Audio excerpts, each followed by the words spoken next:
When we got into this building and we were setting up our camera equipment, I mean, me and Jay, our hands were literally like shaking so fast we could barely hold our cameras. We were told the place was well policed. I ended up talking to a homeless guy next to a dumpster, and he said that people, he had gotten stopped by police for riding his bike through the parking lot. It really scares us how much of our private information is easily accessible online just by doing a quick search. Just in the past month, both me and Jay have had to get new credit cards because scammers were able to get our information and make false purchases.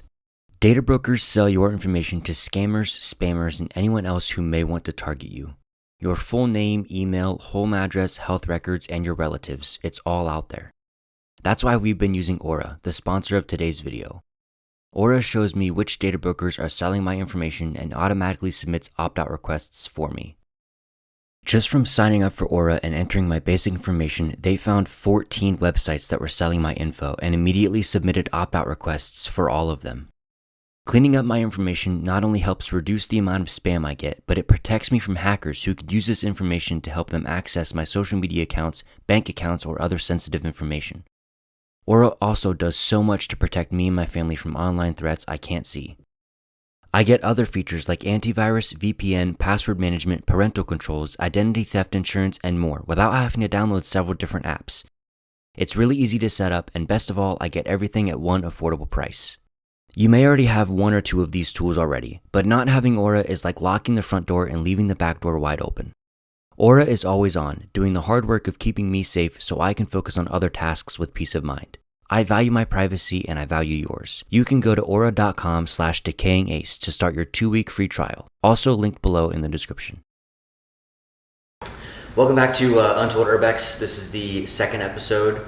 It's just me and Jay today. We decided that the second video we would talk about our Westland Mall video because it was a pretty monumental explore for us and it was a pretty big video. So we're just kind of realizing that we went there over a year ago now. So it's been and it's now the mall is now torn down. They officially tore it completely down.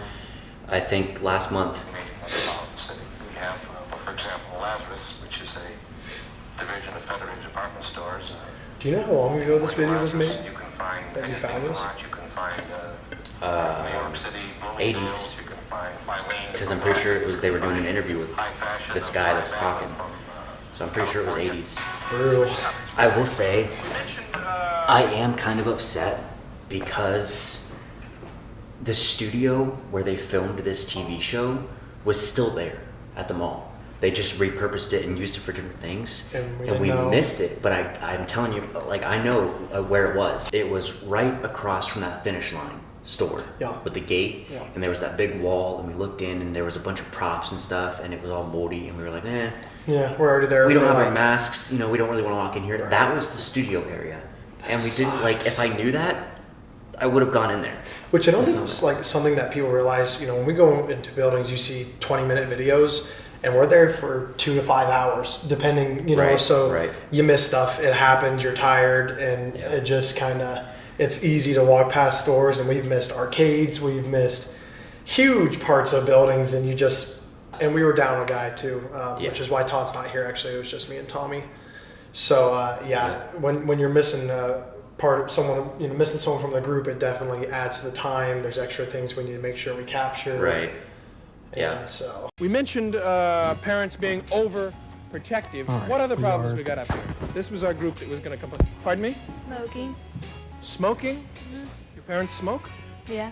But in 1979, Nickelodeon picked up the show and renamed it to America Goes Bananas. Welcome to America Goes Bananas! I'm Randy Hamilton. I'm still Randy Hamilton. The mall started to decline in the early 2000s, with bigger and better malls being built in Columbus. The mall finally closed in 2012 after somehow managing to stay open with hardly any stores left. It's kind of hard to see these places go downhill because this probably was a hopping place back in the day. Especially because, there wasn't online shopping, there wasn't Amazon. And the separate Sears building was used to hold conventions until... Well, Westland Mall was once a popular shopping What a location. transition. Not vacant, but Yeah, still you and used Todd last month. freaked out about that transition, Outside during but the it was one of the easiest things I've ever done because I just took the beginning of this news clip when they were zoomed in on that picture, Put the video and in there. I mean, obviously they had a border around it, so I just zoomed in until the border was gone, took a freeze frame, put that there. That way, when it went to the video, you wouldn't notice. Yeah, that was you know? good. On the sidewalk of the building and died at the scene. Detectives say surveillance video and other evidence led investigators to 17-year-old Javante Williams. He was arrested in Richland County and is charged with murder.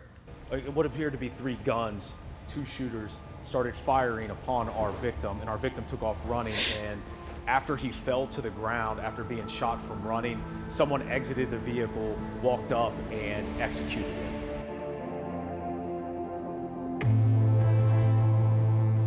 I think that's one of the sad realities about a lot of these buildings we go to is there's a lot of murders because abandoned buildings, nobody goes to them. They're left behind. No one is paying attention. So yeah, there's been quite a few instances where we've gone to buildings and people were like, hey, someone's died here. Someone got murdered here. Someone, whatever the case is. Right. Yeah, I heard a story of this guy was exploring an abandoned morgue, and he found a body that was left in the freezer for 3 months, was just left there because no one ever went in there. Brutal. That's kind of the exciting thing about these places. You don't know what you're going to find. Not that it's exciting to find a dead body, of course, but you just never know what's going to be there.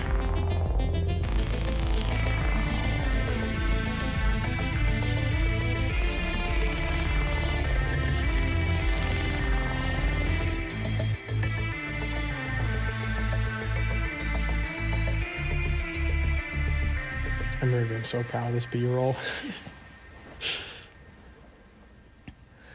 And it's really not that good, but... Yeah. Well, this B-roll was filmed with Todd's camera, too, which makes it even more impressive because you didn't have the fantastic quality that we have now with your camera, and you still made it look fantastic. In the beginning of this video, we were extremely quiet, as we didn't want to draw attention to ourselves, and we were fairly freaked out.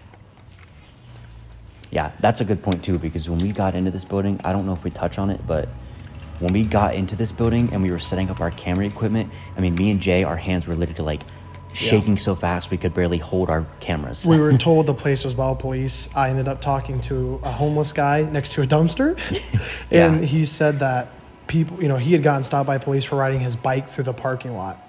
So we were definitely nervous and a little weary, and so I was... Oh man, I was shaking something awful. Yeah, well, and like... Something that we don't often talk about in these places too is the sheer silence.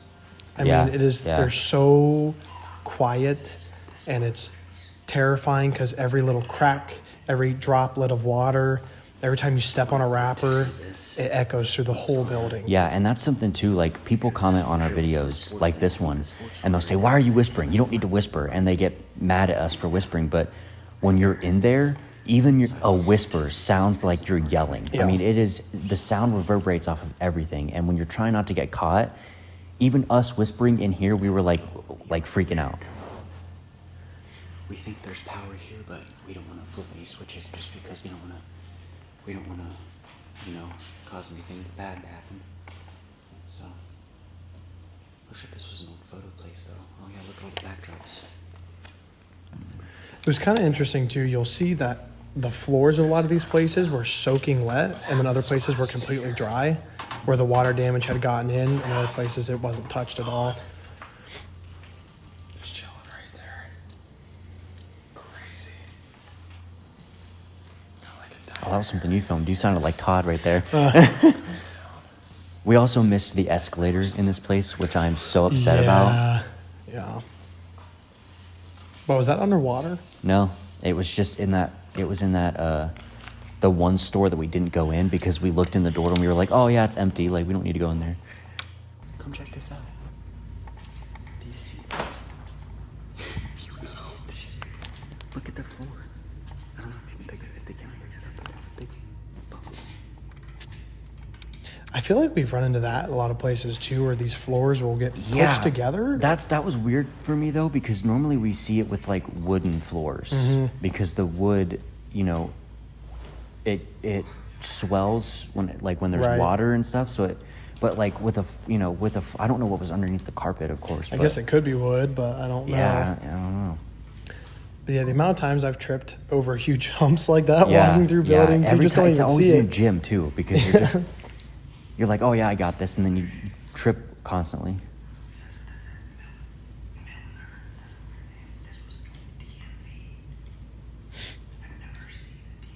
I didn't realize there was a DMV inside of there. I think someone actually commented and said that it wasn't a DMV. It was like a side office for the state patrol or something. I'll have to check. I don't remember, but they said it wasn't a DMV. So remember this? I think there was water running. Here. Yeah. I think a pipe burst or something in this one area.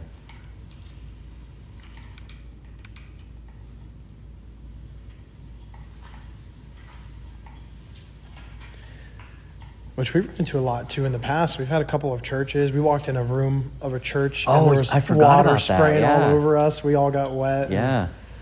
And of course, it was midwinter. Yeah. Yep. Totally soaked.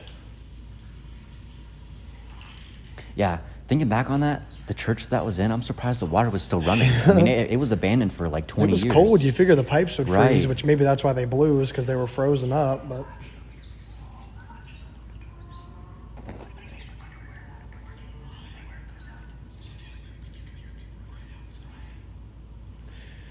yeah, so there are these doors. Introducing Domino's new pepperoni stuffed cheesy bread. Your favorite pizza just got new. There are these doors introducing the cheesy bread. What were you gonna say? Yeah, so there are doors that, like, the exits to the mall are right next to the parking lot, which is right next to a highway. Yeah. So you can hear every car that passes by. So every time you're walking, you hear a car speed by or you hear an ambulance go by and you freak out. You're like, we're done. Like, they're coming to get us. Right. We're so screwed. Because, again, it is so quiet. Well, there was also people just driving through the parking lot, because we got the drone footage before we went in the mall just to kind of, scout out. And there was people constantly driving through the parking lot. I mean, we were so afraid that someone was going to stop and say something to us, but no one did. That was crazy. We kind of turn the corner and there's like a shrine of, you'll see it more later, but there's a shrine of essentially like fire extinguishers, and they're like covering a deer. Really creepy, like a decoy.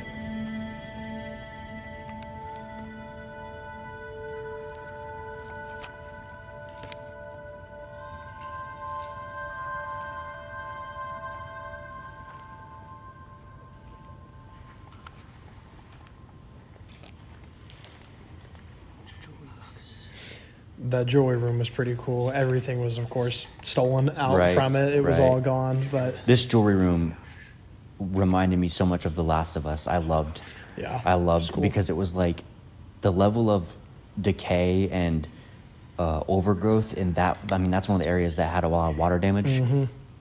And yeah, it just felt like The Last of Us in that one room. Well, and it's cool because a lot of times when they have that water damage, you start to see like fungus and moss and plants are starting to grow back, and it really definitely it gives that vibe for sure. Yeah, I know you said something about it, but like it's crazy how this mall was so diverse as far as like, nature taking its course, because there were some areas where there was water damage and moss and, overgrowth, and just everything was like the floor was bubbling up. And then there were certain stores that we went into that were completely fine. I mean, if you close, if you didn't look behind you, you wouldn't even know that it was abandoned. You'd have no clue that it had just been sitting there.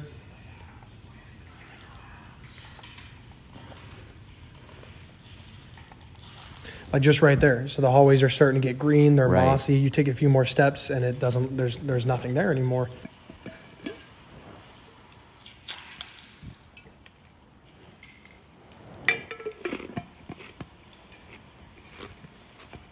Back there, that was a perfect example of that sound echoing through that hall. I stepped on that little piece of glass and you can hear it through the whole building.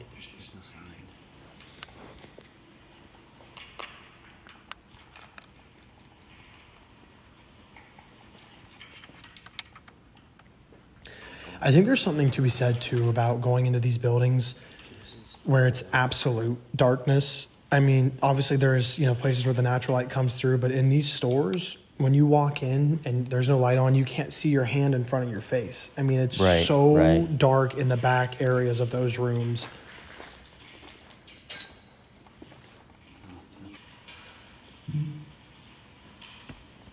I love this shot so much. Yeah. I think it really shows the scale of those hallways. Which is funny because this is a very small mall. Right. Because we've been in a much bigger one. Compared to some of the other abandoned malls, this is probably one of the smallest. And it's actually kind of funny because we were in one of the smallest abandoned malls, and we were in the biggest abandoned mall in America. In America, But yeah, going here, me and Jeremiah going here, and then all three of us going to the biggest abandoned mall, I mean, you think this mall is big when you're in it, and we went into the other one and we were mind blown. I mean, it was uncomprehensively massive. And we go into a lot of big buildings, but when it's a big building that no one is a part of anymore, right? Kanatspia, right? That feeling that someone should have been here or is supposed to be here, and there's no one. Right here, this is where the studio was inside those doors, but we didn't go in. We just stood at the doorway and filmed. That's my biggest regret about this place. Yeah, that's one of the lifts right there. Yeah. See, I missed this place. I don't even think I don't know if I was near you for this or not. All right, guys, so we're going to head out. We kind of got a risky exit ahead of us, but we're really not trying to overstay our welcome. We've been here for probably 2.5 hours, so we're going to head on out. I love the walking shots, too, that we got. It had to be more than 2.5 hours looking back on it. Because we took a couple breaks, too, and it took a while to film. But then again, the mall had been abandoned for a long time. There wasn't a lot to film, so maybe it was, 2.5, 3 hours. You don't know how much time passes inside of these buildings. I mean, if you have a phone, you can check, but because you can't really look out and be like, oh, it's evening. A lot of times there aren't windows or they're closed up. So there are times where you have no idea how much time has actually passed since you've stepped foot inside of that building. Well, and when we were in Gary, we filmed 3-4 buildings a day when we were in Gary, Indiana. And that's a perfect example because we would go into these buildings knowing what time it was. And then we would we would fall in love with the building that we were in. Mm-hmm. So we would just lose ourselves in filming.